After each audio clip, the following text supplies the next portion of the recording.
Olá, nosso grupo ficou com o tema embolia e nosso grupo é composto por Adelane, Ivanise, Beatriz, Vilma e Tayana. Vou dar início ao nosso trabalho falando sobre a etiologia e o conceito do que seja a embolia. A etiologia ela refere-se a êmbolo, que é um tampão ou uma rolha, uma irrupção, ou seja, que eu vou explicar mais lá na frente. Esse termo embolia, ele foi introduzido no vocabulário médico por Virchow, em seus trabalhos publicados no anos de 1846 a 1853. E o que viria a ser a embolia? Embolia, eles são coágulos de fluxo livre que se desprendem de seu local de origem e passam a circular juntamente com o sangue. A maioria desses êmbolos, ele deriva de um trombo desalojado. Quando esse êmbolo ele se move através dos vasos sanguíneos do corpo, é provável que ele chegue a uma passagem pela qual ele não consegue mais passar, que é justamente aí onde causa as complicações, né? Que ele fica ali preso, interrompendo a passagem sanguínea para poder, às vezes, até em órgãos vitais, ele prejudica, chegando até a levar o paciente à morte. Vamos dar sequência ao nosso trabalho com as meninas, componentes do trabalho, que vai dar seguimento aos outros tópicos falando sobre a embolia. Boa noite, eu sou Tayana e vou falar sobre embolia direta e embolia sistêmica. A embolia direta é a causa mais frequente. Os embolos, eles se deslocam no sentido do fluxo sanguíneo e são oriundos, ou seja, originários do lado esquerdo do coração ou das artérias e geralmente acomete o cérebro, as extremidades, o baço e os rins. Os embolos que são originários do lado direito do coração ou das veias, geralmente das veias iliofemorais ou das veias profundas da panturrilha, causa a embolia pulmonar. A embolia pulmonar é a causa mais comum e letal, sendo determinado em 95% dos casos por tromboembolismo dos membros inferiores, ou seja, eles se deslocam dos membros inferiores. O trombo pode ocluir a artéria pulmonar principal ou os ramos arteriais menores. A embolia sistêmica ocorre a partir dos embolos arteriais e 80% originam-se dos trombos murais. Intracárdicos e, em geral, são associados ao infarto agudo do miocárdio. Os embolos são conduzidos através de vasos menores, atingindo os vasos sanguíneos sistêmicos menores também. E as suas consequências são infarto agudo do miocárdio, 75% em geral das embolias dos membros inferiores são causadas pela embolia sistêmica, 10% embolia cerebral e embolia no intestino, nos rins, no baço e nos membros superiores. Embolia retrógrada. O que viria a ser embolia retrógrada? Embolia retrógrada são êmbolos que se deslocam no sentido contrário do fluxo sanguíneo. Por exemplo, as varizes da perna, em que o retorno venoso nos membros inferiores ele é muito lento, né? E as varizes na perna, em que se diminui a velocidade do sangue, pode formar êmbolo e por conta dessa diminuição dessa velocidade, acontece que o êmbolo ele pode fazer uma trajetória contrária à do sangue. Boa tarde, professora. Meu nome é Vilma. O meu grupo ficou com o tema embolia. E eu fiquei com 2 tipos de êmbolo, que são sólidos e líquidos. No caso do êmbolo sólido, eles são os menos frequentes. A maioria provém de trombos, fragmentação ou deslocamento integral, tromboembolismo ou embolia trombótica. Além desses, massas, larvas e ovos de parasitos e mesmo os fragmentos de ateromas ulcerados podem alcançar a circulação e agir como êmbolos. Já no caso do êmbolo líquido, ele é o menos frequente, então ele ocorre durante o trabalho de parto. Esse líquido amniótico pode penetrar em seios venosos uterinos rompidos e embolizar. O líquido amniótico ele é rico em tromboplastina, a qual induz a coagulação intravascular disseminada, que são responsáveis pelas principais manifestações clínicas e, ocasionalmente, pela morte. Então, é importante considerar que esse líquido amniótico, ele contém epitélio escamoso fetal, pelos e gorduras do feto, bem como mucina e mecônio, elementos esses que podem fazer parte dos êmbolos pulmonares. Então, esse daí é um pouquinho do êmbolo líquido e do êmbolo sólido. Olá, sou a Adelane e fiquei com a parte de embolia pulmonar. Vou explicar um pouquinho das causas, os sintomas e o tratamento, tá? A embolia ou trombose pulmonar acontece quando uma ou mais artérias do pulmão estão obstruídas por um coágulo de sangue, impedindo que a passagem do sangue provoque a morte progressiva da região, tá? Esses coágulos partem na maioria das vezes da perna e em alguns casos mais raros podem ser causados por ar, gordura ou células cancerígenas, tá? O tratamento imediato ou diagnóstico reduz o risco de morte. Uma das mais importantes recomendações médicas para prevenir a formação de coágulos sanguíneos nas pernas ajudará a prevenir a embolia pulmonar. Os sintomas podem variar de acordo com a porcentagem de comprometimento do pulmão, do tamanho dos coágulos ou se você já tem alguma doença pulmonar ou cardiovascular pré-existente. Alguns dos sintomas incluem falta de ar, dor no peito, tosse, dores ou inchaço nas pernas, febre, suor excessivo, batimento cardíaco acelerado e tontura, tá? A causa, vou falar um pouquinho das causas. Conforme já mencionado, a embolia pulmonar ocorre quando um coágulo, gordura ou colágeno parte de um tumor ou bolhas de ar dificultando a passagem de oxigênio para as áreas. Geralmente estes coágulos são provenientes das veias das pernas, o que caracteriza a trombose venosa profunda. Na maioria dos casos, vários coágulos dificultam a passagem de oxigênio, mas isso não acontece de uma vez, é um processo gradativo.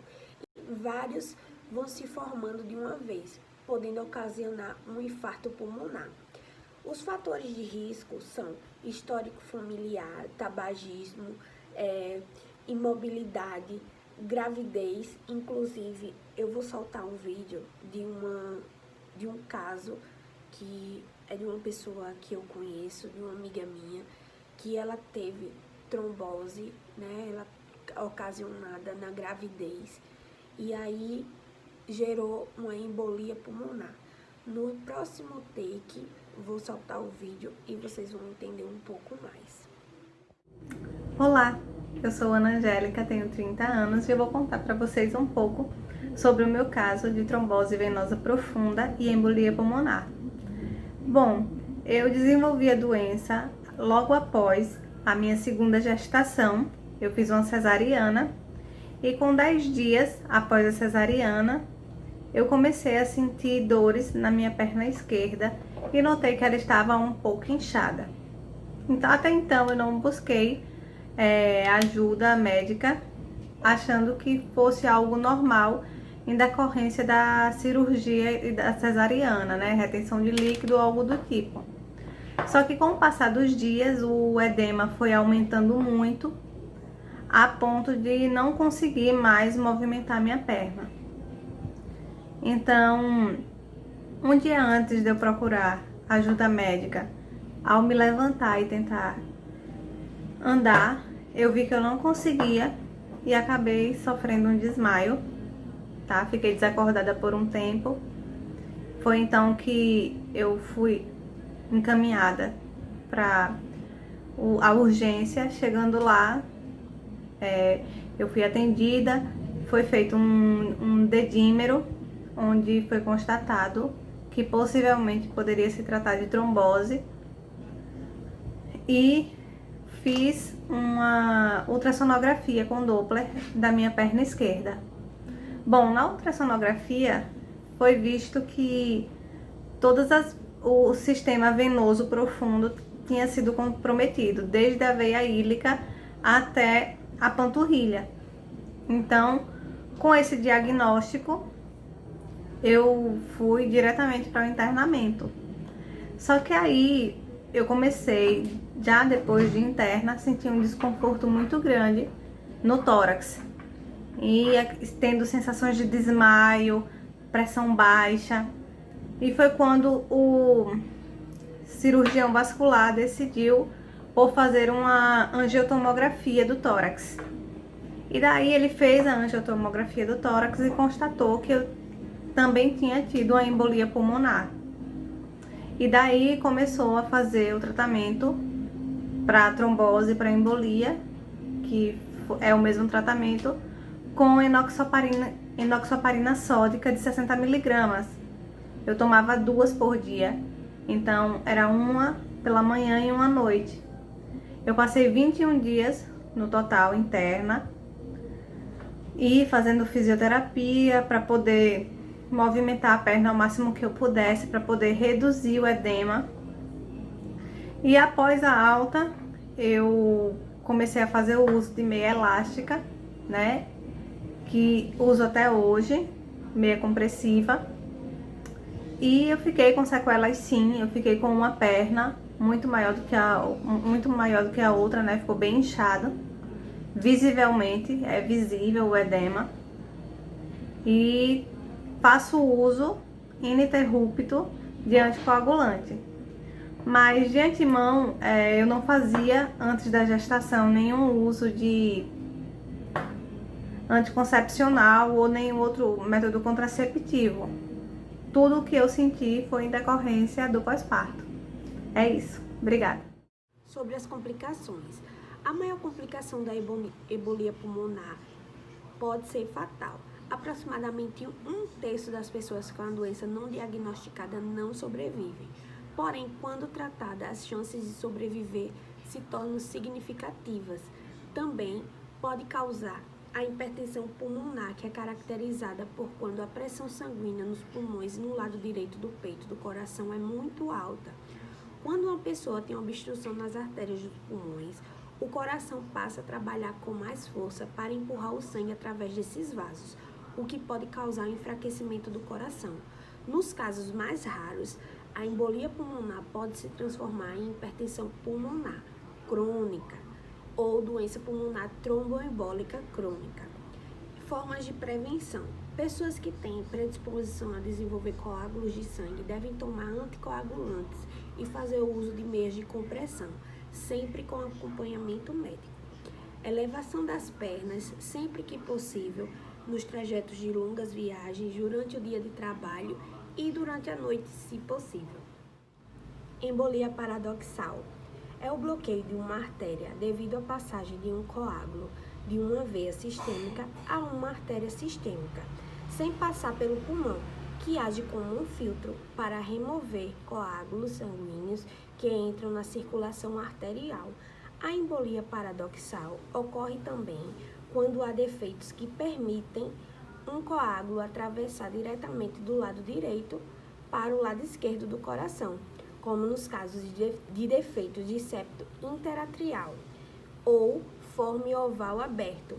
Uma vez na circulação arterial, um coágulo pode transitar pelo encéfalo, bloquear uma artéria e causar um acidente cerebral vascular. Boa tarde, meu nome é Beatriz e hoje eu vou explicar um pouquinho sobre a embolia gasosa.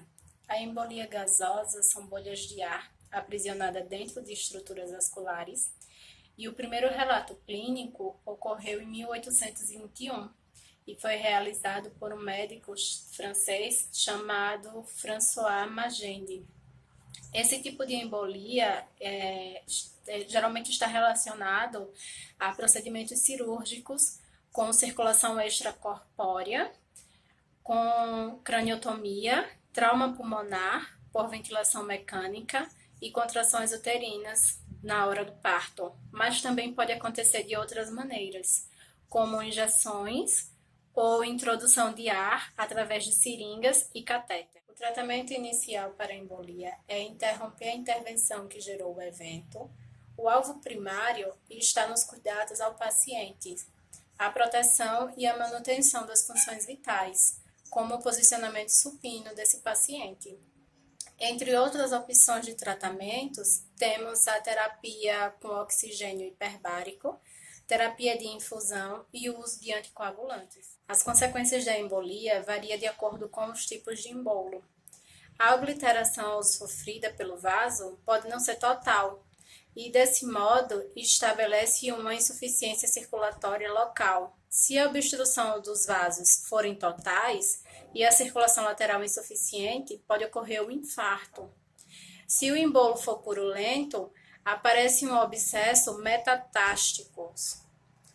Se o embolo for constituído de bactéria patogênica, ele pode surgir focos sépticos secundários. E se o embolo for de células cancerosas, aí vai surgir as metástases das neoplasias.